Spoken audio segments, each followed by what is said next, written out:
Stirling Range National Park entices more than 100,000 visitors a year with its wild and rugged beauty. But the mount's many moods and rugged terrain catch some visitors unaware. You can safely experience this nature-rich park by following some key tips that will help you out with here. There are 5 main things you need to remember to have fun and stay safe. Be prepared and plan. Know the weather. Wear the right gear and bring the right things. Know your limits. Stay on track and hike in a group. Let's go over each of them. Be prepared and plan. Your best bet is to visit the website Explore Parks WA to research your trip, where you'll have access to park information, facilities available, fire or track alerts and notifications. You should also check for park closures at alerts.dbca.wa.gov.au. Mobile service is unavailable in some parts of the park, so we highly recommend bringing a personal location beacon or EPIRB if hiking in more remote areas. Also be sure to have an emergency plan.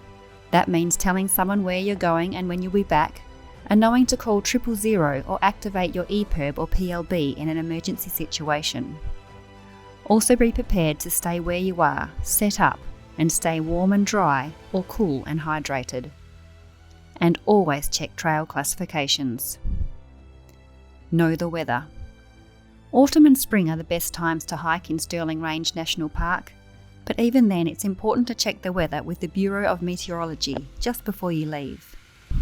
It's important to walk early to leave plenty of time to finish your hike. You don't want to be hiking these trails in the dark, as many hikers have lost their way in the past. Be prepared to postpone your hike if it's really hot and windy, as bushfires are a real risk. Check Emergency WA for fire danger ratings. Also avoid hiking during severe winter storms.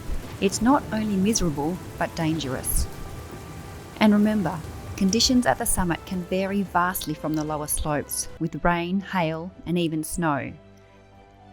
What to wear and what to bring.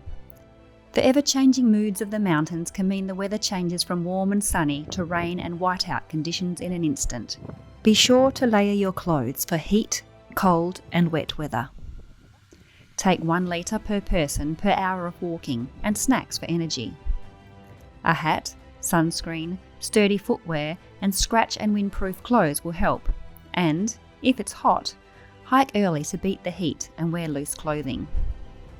You should also consider a first aid kit, including a snakebite emergency kit and emergency blanket, especially if you're doing more remote hikes. Know your limits. Be aware of and honest about your own capabilities, your skills, experience and fitness, and the capabilities of those in your group. Remember, hiking in Stirling Range National Park is an experience. The trails may be more difficult than you expect. There may be steep, difficult sections and rough terrain, so be sure to rest often. And remember, you don't have to reach the summit to enjoy your hike. Stay on track and hike in a group. You're always better off hiking in a group. If something happens, you'll need someone to send for help. Also be sure to heed any warning signs and take note when you see a hazard triangle, as they are there to alert you to danger and keep you safe. By taking note of these tips, you'll not only stay safe, but have a much more enjoyable experience. So plan well and prepare to enjoy the jaw-dropping beauty of this wildly beautiful part of Western Australia.